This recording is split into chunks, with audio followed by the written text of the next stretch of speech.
Hello, everyone. I'm Sandy Geroux, and I'd like to welcome you and thank you for joining us on this webinar, The Admin's Guide to Leading Without Rank and Maximizing Your Value. If you have ever been put into the position of taking a leadership role, especially the awkward position of taking on that role without a formal title, well, you're in good company, and you've come to the right place. But before we get into leading without rank, let me set the stage by discussing how to maximize your value. To do that, I'd like to set a vision for you, a vision for your career that's a game changer. If we really want to maximize our value in our personal or professional lives, we need to have a different vision for our careers and our activities that support them. And we need to shift our mindsets from the way we usually think to a new way of thinking. So the big question I have for you is this: are you indispensable or are you invaluable? There is a big difference in these two mindsets. And I'd like to give you a quick story to illustrate the difference between them. Many years ago, back in the day, I had a friend who was a training director at a company. Now, this was probably in the late 70s, early 80s. And he was the training director at a company that acquired a second company. Now, when that acquisition happened, you know what often happens when that goes on.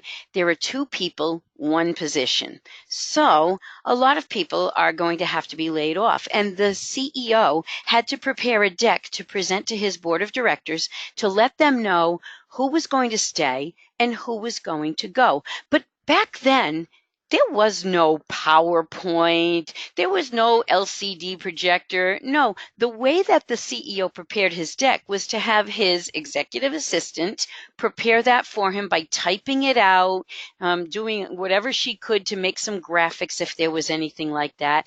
And then what they did was they would display it on. Those of you who are of a certain age will know what I'm talking about when I call the overhead projector. Do you remember these items? Oh my goodness. The overhead projector was this thing that what happened was there was a big light bulb, and what happened was you had a piece of glass, you took your printed or typed sheets of paper, you copied them onto some plastic sheets, clear plastic transparencies. You put the transparency on top of the glass, and then this big light bulb shone up through it, and then a little thing would project it up onto the wall.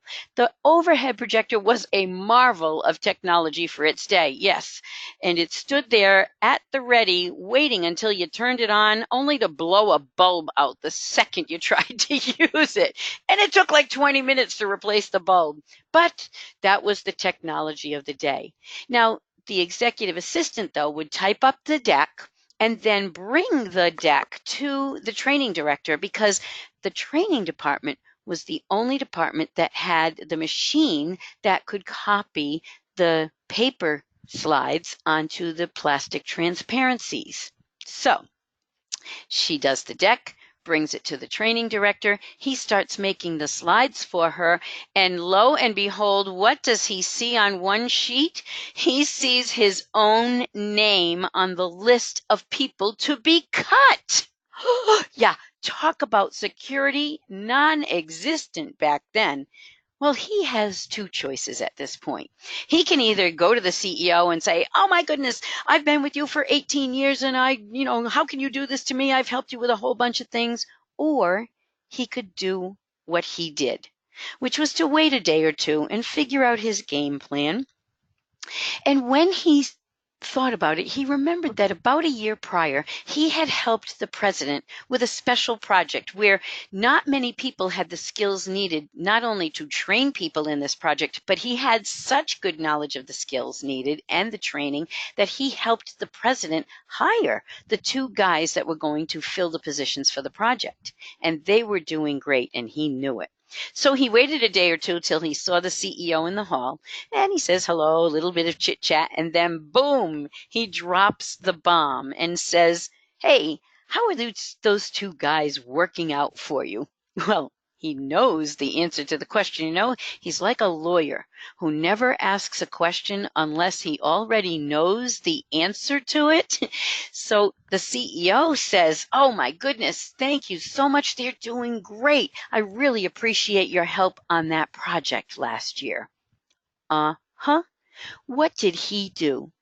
He reminded the CEO at that moment of the added value that he brought to the table in the training position by knowing those extraordinary and unusual, unique skills. So a couple of weeks go by. The CEO prepares his final deck for the board of directors of who's to stay and who's to go. His assistant types it up, brings it to the training department, and lo and behold, the training director's name is no longer on the list to be cut. The other training director was cut from that position. Why? Because the training director position was indispensable. They had to have one. But who they chose for that position to fill it was the one who was invaluable, the one who brought added value to the table. You see, that's how true leaders think about their roles. They never talk about, "Oh, I'm indispensable." No, of course you need a CEO or president or any other leader, but who is the best one to fill that role? The one who can help lead the organization to success because of the skill sets and the knowledge and expertise they have. That's how leaders think about their role in the organization and on the team. You see, if something is merely indispensable, yes, it's absolutely necessary. But if it's invaluable, it's beyond calculable or appraisable value or of inestimable worth. It's priceless. In fact, it's so rare or valuable or worth having and keeping that it doesn't matter, especially when you're talking about a person in a position. It doesn't matter if you can get someone for less money. It's not worth taking the chance of losing what they have in you. So think about this. Something that is merely indispensable is viewed as a commodity. That's an article of trade or commerce, especially a product, as distinguished from a service, something of use or advantage. It could be traded away. You're no longer unique, though, when you're a commodity. You're no longer invaluable. In fact, if you look like everyone else, then anyone will do. Just get a body in here to fill that position. If you got a higher priced one, get that one out and get someone in who's cheaper, younger, less experienced, doesn't matter. Just get anyone in here and push those buttons. But if you really are an asset, a useful and desirable thing or quality or person, in this case, then when you're invaluable, no one else will do. You see, being invaluable means that you focus on the benefits that you provide versus simply focusing on the tasks that you perform. And what the average person does now is they put in their time, they fill their hours, and then they go home. They're not on the lookout for different activities, new opportunities, or even problems that they can solve. You see a problem? Oh, well, that's someone else's problem, I'm not going to do it. They just go in, they do their job and their time, and they go home. But becoming invaluable in filling this vision, being invaluable versus indispensable, means that I'm proving my value, not just filling my hours, not just marking time till I can go home at 5 or 4 or whatever time you leave. And I want to be truly an asset versus a commodity. And when you become that invaluable asset, and you focus on the benefits that you provide versus simply the tasks that you perform, that's when you truly become a partner with your leader. And then you're viewed in terms of being a profit center because you're bringing so much more value to the table than you're taking out in your paycheck and benefits and things that they don't want to take the chance on losing you. When you're just indispensable, you're viewed as a service provider. And in that case, what does that mean? That means that you're really serving as a service provider. You're doing tasks. You're not being treated as a profit center. You're simply a cost center. And that's when they look, oh, how can I cut costs? Oh, get somebody cheaper. get somebody less experienced in here. I don't care. That's not what you want to be. See, when you become invaluable, that's when you make a very important transition. And the transition occurs over time, and it goes like this. When you're first hired, you're basically an unknown quantity. Sure, they've seen your resume and your qualifications, but how many people are lying on their resumes and cover letters or grossly exaggerating what they can do? You see, they're hoping that when they hire you, you will be as good as you look on paper. See, they're scared too. You're worried about how you're going to fit in there, but they're worried about whether or not you really can do the job. But once you've done some great things and you've proven yourself, then you move from being unknown to being believed. Okay, I believe that if I give him or her this task, they'll be able to do it well. She can do this task. He can do many others. I need someone to do them. And a person is indispensable in this position because the tasks need to get done. But once you start proving your added value while you're doing those tasks, you become invaluable. And that's when you move from being believed to being believed in. Now they believe in your ability to handle anything that comes your way, to protect them and the team, to have their backs, to do things without being asked and without guidance, and to help others do the same. So I want to give you a quick exercise that you can begin now, but you'll finish later because you need some time to think about this. It's ongoing. And this is always changing whenever you discover new ways to do things and new things to do. So we often undervalue what we do and how we do it, don't we? It's an amazing thing how we undervalue ourselves. We think that just because we do it, well, anybody must be able to do it. But that's not the case. So I want you to think about all of your tasks and not just list them. I want you to list the top 10 tasks that you do. But I want you to think about, how do I do it differently than anybody else? How do I add value? How do I add benefit? There's a couple of examples on your screen, and the handout that's being provided to you in accordance with this webinar also gives you some other things. So I want you to think about, how do I do things differently? Maybe when I do research, I do more in-depth analysis than most people. And that means that the person I'm doing this for doesn't have to think of everything up front because I've got their back. Maybe I can capitalize on important correlations that other people won't see. Maybe the way I do the travel arrangements makes it so easy and seamless on everyone. It's stress-free, worry-free. There's less time wasted. So think about what you do now and the different kind of traits you use to do that. Are you a great organizer, a problem solver, an analyst, a negotiator, a great peacemaker? Here's a big hint, by the way. If you do something and someone says to you, oh my goodness, I didn't know you could do that, or you could do that way, bingo, that's a hint that maybe what you're doing right there isn't something that everybody else does, and you should write that down, because that could be one way you're adding value. So you'll take some time now to jot down a couple of quick things. You can pause the recording while you do that and then keep going. But I want you to think about the top 10 things you do, how you do it differently, and the benefit or value that's added by your doing it that way. So let's talk about leading without rank and truly demonstrating the professional in administrative professional.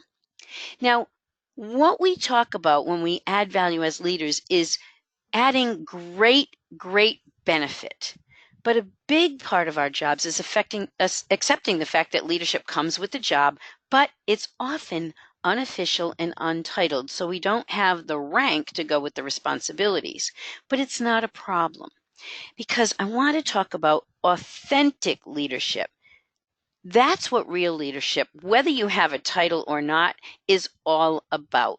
And that's what many of the leaders with rank need to think about, because sometimes they forget about the authenticity and they just rely on bullying people or, pushing them because they can.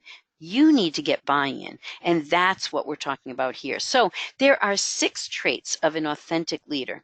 The first is shared vision. The second is communication.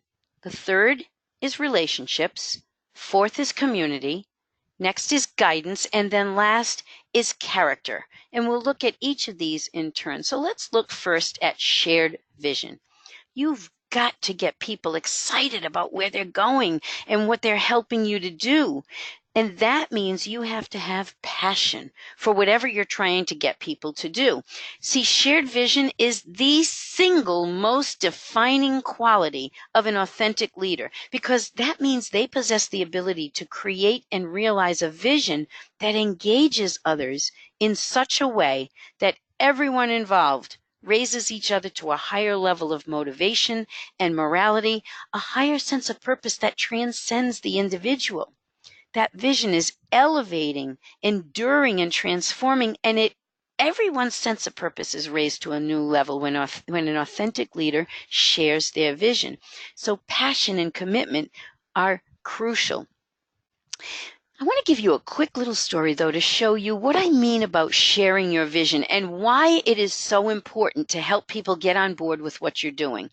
There was a story, if you will, from ancient times, and there was a group of men who were breaking up rocks in a field.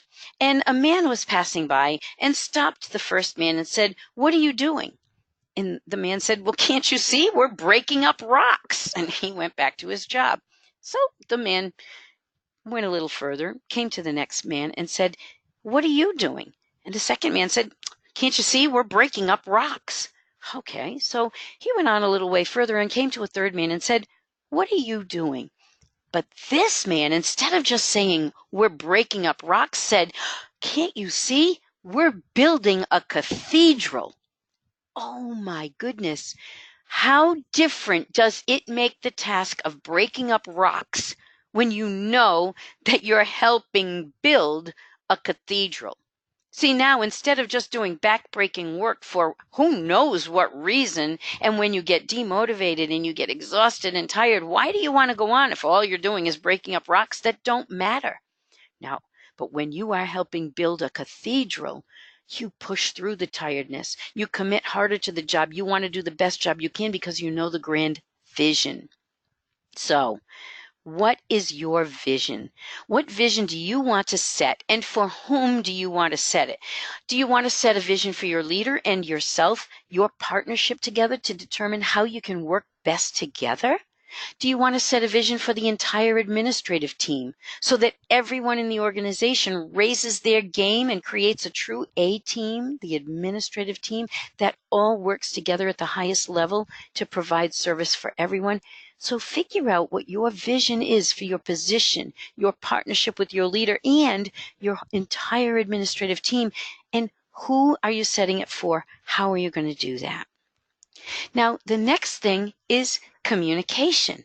You must communicate clearly and directly if you're ever going to get people connected to your vision and get anything done. But that means that the communication you have with your people has to focus on the shared vision and provide meaning and purpose to it.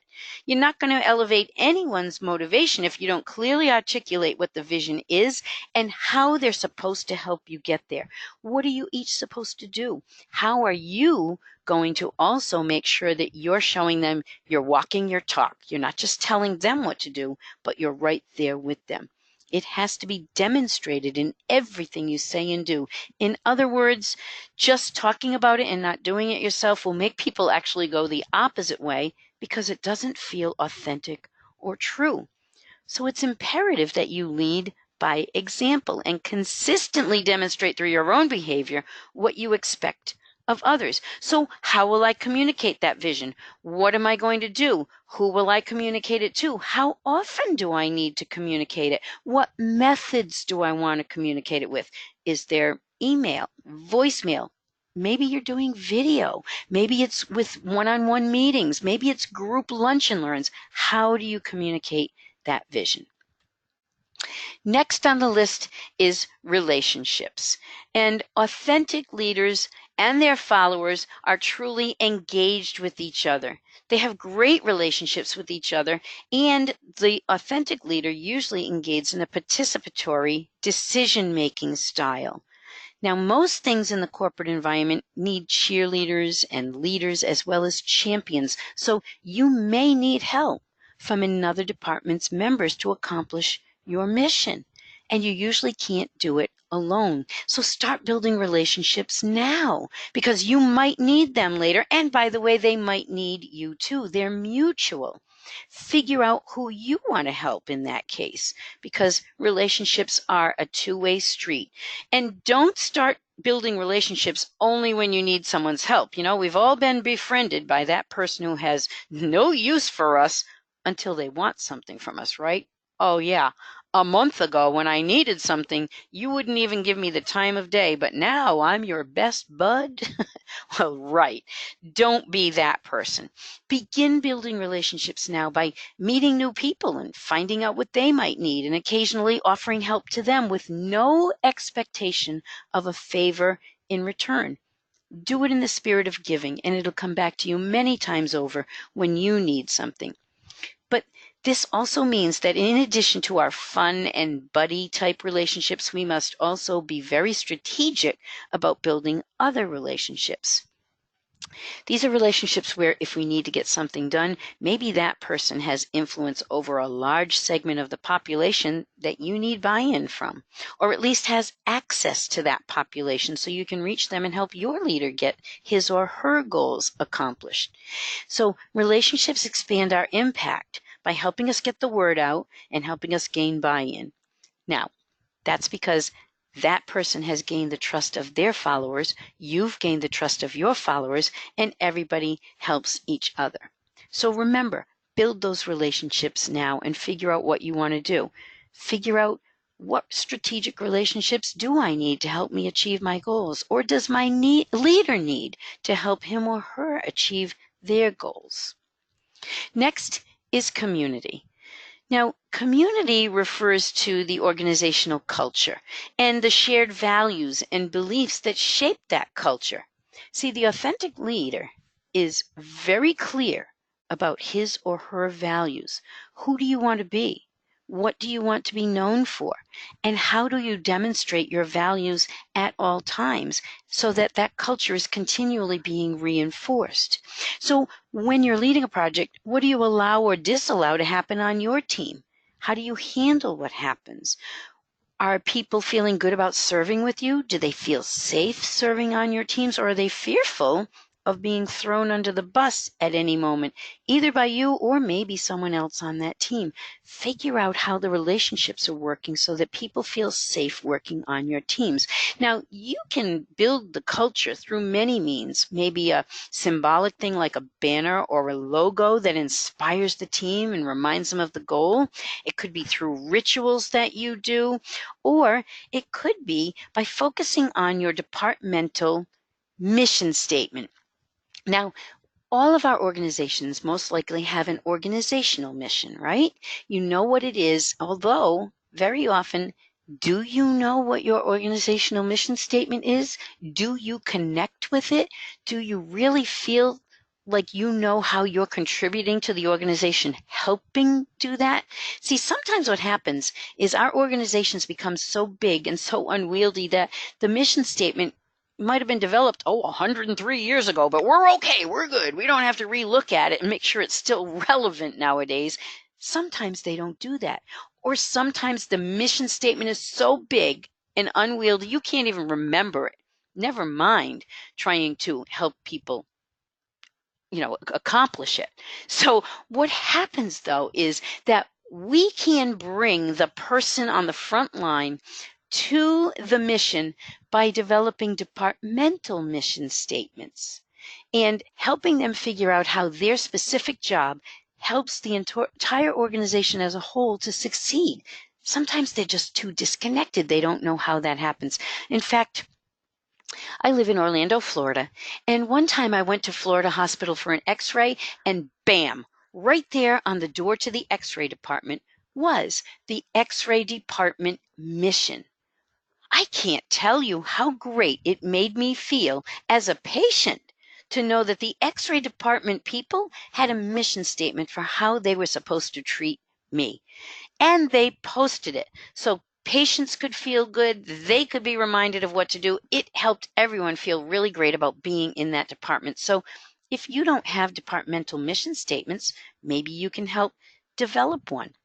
Or maybe if your team is working on a specific initiative, you can post reminders of that initiative to help people and help them be reminded everywhere they go. For example, I did a customer service training program for a relocation company one time. And you know how sometimes you get so caught up in the minutia of your day.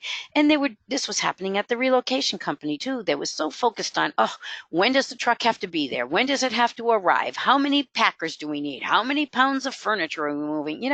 And they're focusing so much on the minutia, the details, that they forget, wait a minute, that we're doing this for people who are sometimes moving under great circumstances and people who are sometimes moving under duress. And even under the best circumstances, moving is not easy and often not fun. So what we did was try to help these customer service reps remember it is not about the stuff. It's about the people. And we came up with this. We named the initiative Families First. And we had a slogan of, because at Sudeth, we don't move furniture, we move families. Well, as a result of this training, this company began winning customer service awards quarter after quarter after quarter, coming in #1 branch in their entire organization across the United States, 16 different branches. They were #1 4 quarters in a row. The next year, we had a little refresher. They came in #1 again and got what they call the Sudeth Cup. They had never done that before, and this branch was the one because they focused on their customers. How are you focusing on the right things and helping people do that? How do you foster that sense of community and belonging? How do you post reminders to help people remember what they should be doing? Because that's what leaders do. They lead the way and remind people of that vision. Now, the next trait of an authentic leader is guidance. When we talk about guidance, then what we're really talking about is the fact that true leaders don't sit on the sidelines and just observe. They teach, they coach, they mentor, they look for opportunities for other people to shine, and they inspire them to be great, to be better than they are now by leading by example. So, what do you do to inspire greatness? Who do you know who needs coaching or mentoring? Where can you share your knowledge to help spread the great knowledge and experience and expertise that you have so that others know, oh my goodness, I didn't know that. Now I can do a better job. Make sure that you're providing guidance. And then finally, we come to character. Really, when we're talking about character, we're talking about the personality traits that you possess that will help you be a better leader. So which ones will serve you best? Do you have a lot of compassion? How about humility? Do you use your sense of humor? Do you have high intelligence? Are you self-confident, personable? What are the traits that will serve you well as a leader, and how do you capitalize on those traits? See, a great leader knows themselves and where they have to work, and they have confidence in what they're doing well. They have, in other words, great character. Now, what this all means is that when we're really demonstrating authentic leadership, we're demonstrating personal leadership. And I love this quote by Oprah Winfrey. Real integrity is doing the right thing, knowing that nobody's going to know whether you did it or not. Personal leadership is the factor that causes us to act with integrity. It determines how we do everything we do throughout the day, how we speak to others, how we treat them, how we act even when no one is around. And I also want to give you this. People don't care how much you know until they know how much you care. This is never more true than when you're trying to be an inspiring and engaging leader. They don't want someone who feels like they're above everyone else. They're a know-it-all. They've got to demonstrate they know everything. No, they want to know that you care about them first, and then they will want to ask you for your advice, guidance, and expertise. But they need to know that you care first. And here are 3 bonus tips to help you lead with or without rank. First of all, remember that enthusiasm is infectious. When you're enthusiastic about your goals and your vision, it catches on to the rest of the team. The second is don't be needy. Now, this refers to taking care of your own ego. Don't be over solicitous of approval from others. You know, a team that has to constantly stroke the ego of the leader soon tires of that added burden, and they turn off, or at least tune out. And then when you really do something noteworthy, they don't even want to acknowledge it because they're tired of having to do it all the time because the leader doesn't have the self-confidence to know when they're doing something good. So assume authority by demonstrating excellence in your field, not by soliciting others' approval. And third is to lead quietly. When you don't have formal authority to boost you up, others can get a little bit suspicious if you grab the reins too forcefully, like, oh, what's their hidden agenda? Don't be stepping on anybody's toes. You've heard this all the time. So you have to lead a little more quietly. So get everyone involved. Be inclusive. Ask questions along the way. And don't be over invested in the outcome of any particular task unless its outcome is crucial to the success of the project. So if you can give someone a little flexibility in the way they do things or let them do certain things their way, don't micromanage, you will be able to pick your battles and fight for the ones that really mean something and then gain respect that way. Now let's talk about influencing and leading up, down, and across the organization. And the first thing to remember is that respect is your biggest ally. And again, this applies with or without a title. You have to remember that great leaders, effective leaders, don't demand respect, they command it. In fact, you can't demand respect, right? The very act of demanding it actually causes people not to want to respect you because it implies that you haven't yet earned it.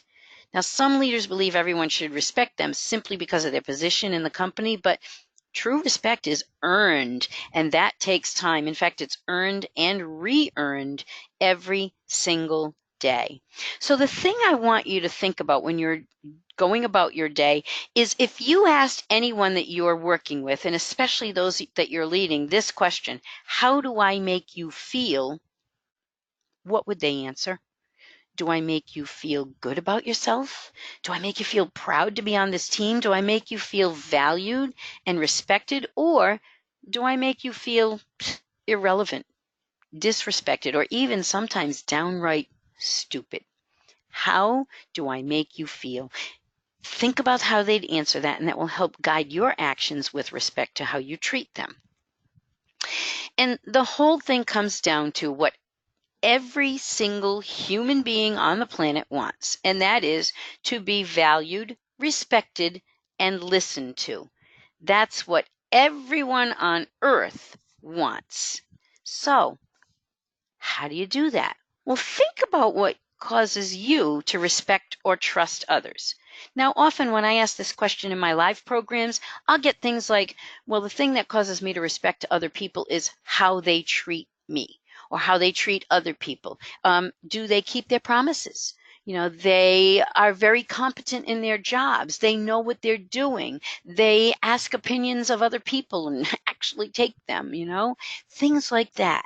And when I ask them what's the opposite, of course, it's all the things opposite of that. They're not keeping their promises. They don't respect others, all those things.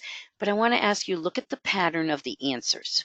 Does any of it have anything at all to do with title, position, power, money, anything like that? No. It has to do with the way we treat others. And that is the important point, how we treat others. So I just say when it comes to respect, Just go first. Just go first. Establish trust with them. In fact, I want to ask you, if you have ever seen either of these movies on the screen, The Freedom Writers or The Ron Clark Story. If you haven't, oh my goodness, they're fantastic movies. You might want to take a watch. Anyway, they're both about teachers who go into inner city schools to try to help the students there learn better, do better, and in the case of the Freedom Writers, actually graduate rather than dropping out from school, which is the norm, and joining gangs, and basically many of them don't even live to be 21 years old. So these teachers go into these schools, but unfortunately the students don't want anything to do with them. In fact, all they want to do is to disrespect the students enough to make them quit their jobs and leave them alone and let them mess up their lives any way they want to. But these two teachers summoned extraordinary courage in the face of active disrespect, and they went first and respected the students first, earning their respect in the process. You see, someone had to go first, and it certainly wasn't going to be the students. So the teachers did it. Take a lesson from them and just go first. But what does it mean to go first in my job? Well, you can apply this in a couple of ways. One thing is, if you have a deliverable and say you owe it to somebody on, say, a Wednesday. Well, what if you got it to them on Monday or Tuesday instead of waiting to the 11th hour and giving it to them on Wednesday? Because what if they need to do something with it and they're waiting on 10 other people and everybody waits till the last second? Well, now they're scrambling, right? How can I go first and help them out? Let me get it to them a little bit early and give them some breathing room, at least on mine. Nice idea. Or if you owe somebody an answer and you say, okay, I'll call you back tomorrow at 3 o'clock. But you need an answer from somebody else, and what if they don't call you by 3? What do? I hope you're thinking in your own mind, I'd call them anyway, even if it's just to say, I'm calling you to tell you I have nothing new to tell you. But I didn't want you to think, I forgot about you. See, that's the problem. You know you're still working on the problem, but do they? No. Go first. Never make them wonder what's happening. Just let them know and ease their minds. And sometimes, these are all great, but sometimes the best way to show respect is to show the unexpected gift of grace when things go wrong. We all have things that go awry every once in a while.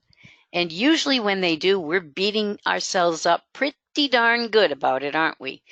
Well, we don't need 500 other people coming to us and beating us up in addition. So I want you to think about this. The next time something goes wrong for somebody else, understand that they're probably beating themselves up. And if something really doesn't need to be said, hold back. Give them the benefit of the doubt. Commiserate with them. Oh, I've had that happen before to me too. Don't worry about it. The unexpected gift of grace when things go wrong can sometimes be the best gift you can give anybody else. And there are a couple of nuances of respect that I want to show you. And mainly it's, what is the number one indicator of subtle disrespect? I did an informal survey one time, and I asked this question: what is the number one indicator of subtle disrespect? And you would not believe it. 93% of the respondents came up with one answer, and it was not paying attention or being fully present when someone's talking to them. That is a huge indicator of subtle disrespect. So you can avoid disrespecting somebody just by being present when they're actually talking. When we're talking about respect too, let's talk about 5 specific best practices of influencing and leading, and they all relate to respecting others and finding out the styles that will work best. Number 1 is that no top-down leadership styles. Now, there are 11 different styles 10 of them that are specific and one that is kind of fluctuating, right? It's situational. You have that in your handout, but you don't want to use a top-down, autocratic, or bureaucratic style when you're leading without rank. The best ones that work in our positions are the participative, the servant leadership, or the transformational ones. The required skills for these are you have to be great at networking. You also have to be really good at negotiating so you can get the best deal for everybody, creating win-win situations. You have to be able to build alliances. That's why those strategic relationships are important. And you have to have the power of persuasion to be able to show people and articulate why this would benefit them. Now, in your handout, again, there are the 11 styles. The servant leadership for us is actually the very best, but participative and transformational are great. Situational is really important for you because you may have to change your leadership style depending on a situation. You may have to become more authoritarian if you need something done very quickly and get something like, hey, you go do this, you do this, you do this, and I need it done quickly. Please help me. But see, if you're a servant leader most of the time, when you have to become bureaucratic or autocratic, they won't mind. The least successful leadership style, with or without a title, is the delegative or laissez-faire, where they just kind of, hey, you go off and do it your way. I don't check back on you. I don't remember human nature needs people to keep checking in, and they're just too lazy about it. So take a look at those styles and figure out which is your natural style and how can you be more situational when you need to. Here's a quick fable by Aesop. The north wind and the sun were in a competition to see who could force a passing traveler to take off their coat. So the north wind went first, and as hard as the north wind blew and blew and blew, the tighter the passerby held their coat to them. But then the sun came out and shone down on the traveler with the warmth and beauty of the sun and caused the traveler to take off their coat. So the moral of the story is that persuasion is better than force. And for me, the full moral is that kindness, gentleness, and persuasion win where force fails. So looking at gently persuading, here are 5 quick tips to help you gently persuade. The first one is just offer facts as needed. Know your audience. If you know that they don't want a million pages of detail, do not try to give it to them or they won't be able to make a decision. You can't persuade them. Point out the benefits to them. Remember that everybody's favorite radio station is WIIFM. What's in it for me? So point out what's in it for them. And then give the other person time to adjust to the idea. Remember, when you're presenting it, you've had time to think, mull it over, position it. They're hearing it for the first time as you're presenting it. So give them a little time to come to the right conclusion. Maybe offer a compromise if your solution doesn't work. And if you give them the time, they might just come to their own conclusion, which matches yours, by the way. And then they have more buy-in and more ownership because it's not just your decision forced down their throats. They came to the same decision and will help you put it into place. There are also 7 techniques for using indirect influence, and I have permission from managedtrainlearn.com to use these 7 tips for you, and so I'll give them to you. They're also in your handout. The first is the what-if statement. Now, that's a hypothetical way of gently suggesting a solution to a problem. You know, what if we computerized instead of we need to computerize? Okay, so gently persuade. The second person quote. Sometimes you can talk about your solution as if it were happening to someone else, and then the other person will relate that story to their situation and say, oh, you know, you could say, I know accounts had the same problem and they used consultants. Oh, wow, maybe we could use a consultant. The third is a softener. That puts proposals in a way that gives the other person room to think. So you'd say things like, do you think it might help if, or I wonder whether, or maybe we could. The next is a visual metaphor. And This just helps people see things in a different way, a very clear way. I love this one because the example they give is this problem is like untangling spaghetti. Oh my goodness. Doesn't that tell you exactly how difficult that problem is? Yes, it does. The next one is the repeated yes. Now, several of those will put the other person in a favorable frame of mind. So you'd ask a question like, well, we need more business, don't we? Well, yes. And we need more revenue, wouldn't you agree? Yes. A computer would be more efficient and cost profitable, excuse me, and more profitable, wouldn't it? Oh, no, that wouldn't help us. Of course, they're not going to say no. Get them saying yes, yes, yes. The next one is a presupposition. That gets your boss to, or someone else, to mentally accept your solution. So if you were trying to get a computer, you'd go to the next question of, well, what software would we need for a computer like that? And they start thinking about what they'd need, assuming they had it. And the next one is modest influence. It's just a way to put forward a view so that you're not arguing it to certainty. For example, you can say, well, if I'm not mistaken, or I'm fairly sure this would work. That helps soften it a bit as well. So these 7 tips for using indirect influence can help you in our position as well. Now, that wraps up the first set of best practices. Going on to the second, we have to just buy into the fact that knowledge is power. And so you have to learn all you can first about the other players. Like, what is their language? What's their culture? Do they like eye contact? What's their communication preference? What style do they like? What vehicles do they use? How often do they want you to communicate? And at what level? Those accountant and engineering types are going to want a very detailed level and probably frequent communication.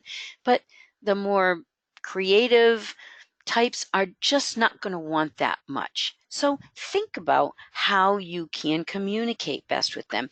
And third, find out if there are any departmental or company policies that might differ from yours. This is really important if you're doing a merger or acquisition where 2 companies might have very different policies. And you may be asking someone else to do something that's completely against their policy and they're not used to it. So figure out how to get them to be able to buy in without breaking their company rules. The third best practice is to create a title to use for the project's duration. Now, this is especially important on European teams where titles are much more important than sometimes they are in the States. So if you're ever on a global project where you have people who are coming from other countries where they might really need a title to give you the respect that you need, well, then go ahead and get someone to create a title to use for the project duration. It lends different credibility to your role as the leader. It's different from saying assistant to when you say project leader. Okay, so fourth, you need to ensure that senior management buy-in is visible right from the beginning, and especially at the beginning. If they're not behind you and willing to show others that they are behind you, your chances of success go down. And what could have been a vibrant success on a project could turn into an abject failure.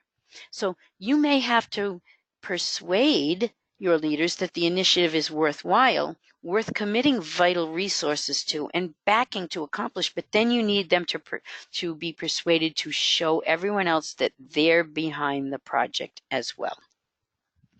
And fifth is to never let them forget your why. Now, you can post visible reminders. Be creative with this. I just love, if you're from the United States, or even if you're not, you may have seen some of these big initiatives where they'll have a big charity organization that will light up a floor on the Empire State Building in New York City, one floor for, say, every $1,000 that they manage to raise. So say they've got a goal of $100,000. Oh my goodness. So now they're lighting up a floor for every $1,000 they get. And I know there are 102 floors on the Empire State Building. So maybe once you reach the 100th floor, you can just light up the other two in celebration, or say, oh, let's try to go over our goal, things like that. But what you can do is, what this does is, you hear it on the radio all the time, where they'll be doing a little telethon or something. And the funny part is, oh, we're at $999. We need the next 1,000. And then all of a sudden the phone lines will be flooded with calls because everyone wants to be the one to put them over the top. It's a great feeling to see the impact your donation had. So post visible reminders, show them the progress, be creative with this. And you can also show them the results of previous efforts. Hey, last year we gained, 100,000. Let's go for 101 this year. Not only does that lend credibility to you because people know you've had success in the past, but also now it gives you a target to shoot for because you don't want to fall short of that. And one of the best ways that you can get the point across about all the great things you're doing is by using infographics.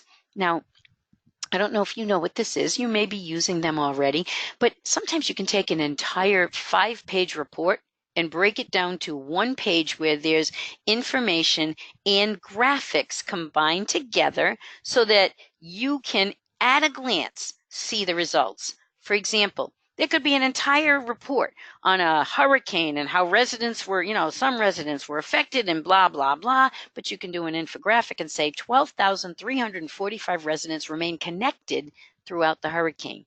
Why is that important in this case? Because the report will say, oh, well, 2,000 lost their service and 1,500 of them lost it for over a week. And now you're focusing on all the people who lost their service. Okay, 2,000 lost it. 500 of them only lost it for an hour. 1,500 were really affected because blah, blah, blah. But nobody's talking about the 12,000 plus who actually had a positive experience. Infographics can help you tell the whole story. Or maybe, a hospital opened up and you can say 4,500 patients were treated in 2012 in this new hospital, whatever it is. Find a way to let infographics tell the good side of the story as well as having to point out the bad one.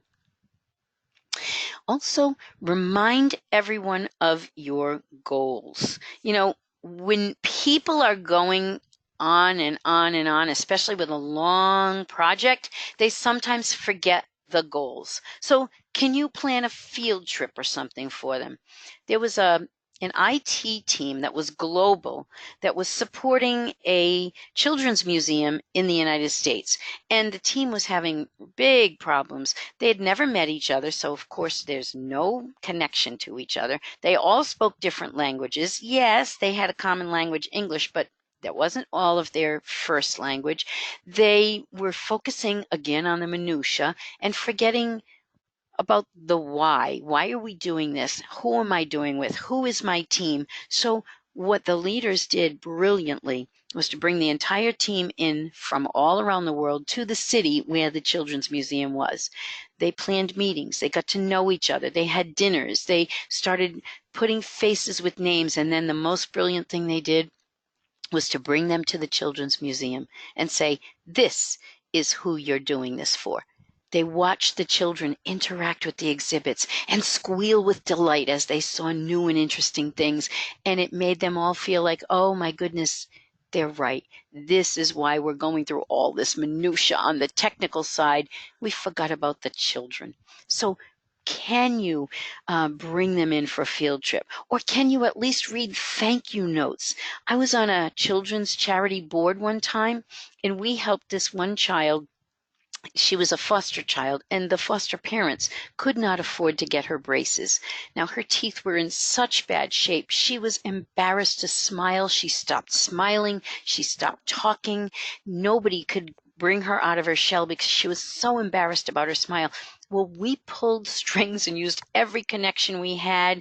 We got an orthodontist to donate his services. We paid for the braces. We got a company to donate some of the other things, and we got the child braces. And oh my goodness, it changed her life. But guess what we did?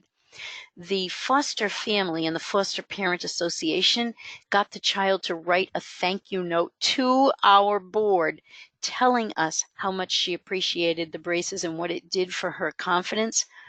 When they read that thank you note at our board meeting, there was not a dry eye in the room, let me tell you. So maybe you can just even at least read thank you notes from the people who are benefiting from what you're doing. Think about how you can bring the why back to the people who are doing the work. And here are a couple of other tips on gaining buy-in, because sometimes it is difficult to gain buy-in. First of all, do your homework. Find out if this has ever been tried before, or if anything like it has ever been tried before. How have others reacted in the past? What were their objections, right? Knowing their objections in the past can help you overcome them now. Find out how your proposal is different so you can position it differently. Oh, we tried that in the past. Well, yes, I do know that you did that, but here's where this is different, right? Show the anticipated results, how you're going to get from point A to point B and what it will do for them. Remember the WIIFM, what's in it for them. When you do this, it will help you gain buy-in from people much more easily. And then again, just give them time to think about it and come to the correct, hopefully, conclusion. But what if they still say no? Well, here's one thing that I want you to remember. Sometimes when we don't have rank, we can't just make the decision to make things happen. So when they say no, I'd like you to think about it this way. What you're probably proposing is very new, at least for them. And they're still human too. So they may not be able to grasp it right away either. But if you truly believe in what you're doing, then don't let one no stop you. Embrace that no. The no will tell you what their objection is, and you can find a way to overcome it and come back again. And guess what? It'll probably still be no. And there'll be a new objection. Find out that objection and overcome it. Come back again and keep doing that until it's no longer a new idea. So you'll propose, no. Ask again, no. Ask again, no. Ask again, hey, I've heard that somewhere before, but still no. But even if it never gets a yes while you're working there, remember, at least you're laying the groundwork for future associates to be able to get it done. So you are a trailblazer. And what trailblazer has ever gotten an easy yes? No one. But thank goodness they didn't give up. I thank the Lord for the trailblazers who have gone before me and laid the groundwork for the things that we can do today. So be a trailblazer. Even if you never get the yes while you're there, know that you're laying the foundation for future generations to maybe get that yes. But no matter what's happening, keep your wits about you. Stay calm, cool, and collected, and never let them see you sweat. The operative words here are grace under fire. But all this leads up to one critical fact, and that is that by becoming more effective leaders, we're helping build the reputation of not only ourselves, our team, our partnership, but the entire team of administrative professionals in our organizations, and it helps build the reputation of administrative professionals around the world. There is a huge worldwide movement, as you know, going on to raise the level of credibility and respect for our profession, which is long overdue, right? So build the A team. Make sure that you're a big part of the effort to do that. And here's one final note about attempting things you may never have dreamed of attempting before in your career or even anywhere in your life. You never know what will happen until you try. And I want to give you a quick story because there was a woman who attended one of my sessions at an administrative professionals conference. And when she heard me talking about this particular point, she said, Sandy, I'd like to send you a story of something that I did because it was just so shocking and so wonderful. I want to share it with you. And I will read to you the email that she sent me to tell me the story. She says, so my dear friend, whom we'll call KDR, was diagnosed with stage 4 breast cancer of the spine and liver in January 2015. She was given 2 to 6 months to live. After trying to think of something I could do to bring a smile to her face, I remembered that she's a huge British monarchy buff. The night that I learned of her news, I wrote to 12 members of the royal family. The letters were identical except for the recipients' names. I explained in the letter that KDR is a huge fan, that she is ill, and she couldn't make her planned trip to England last summer. I asked if the recipient could send KDR a note of encouragement. Within 4 weeks, the Queen wrote a personalized letter to me, offering her best wishes to KDR. She included a photo of herself and Prince Philip, suggesting that KDR might like to have the picture. That arrived at my office. When I went home that night, I had 1 letter each from Prince Andrew and Princess Anne. The Queen wrote the longest and most personable note.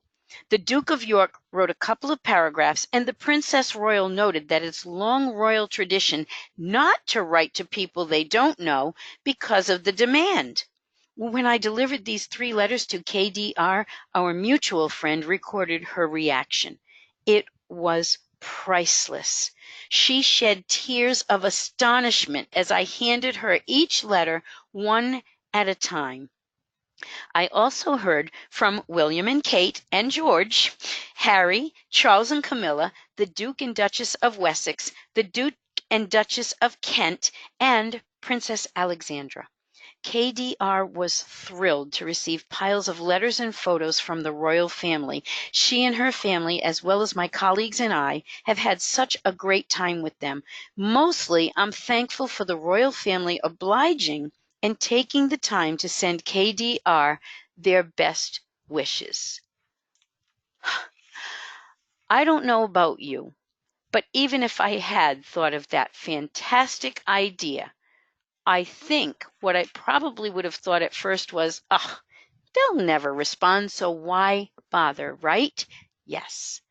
Well, she said, I don't know if they'll respond or not, but if I don't even try, the answer's definitely no, so I'm just going to write and see what happens. And I just cannot believe, she couldn't believe how gracious this royal family was and responded anyway. So you never know until you try.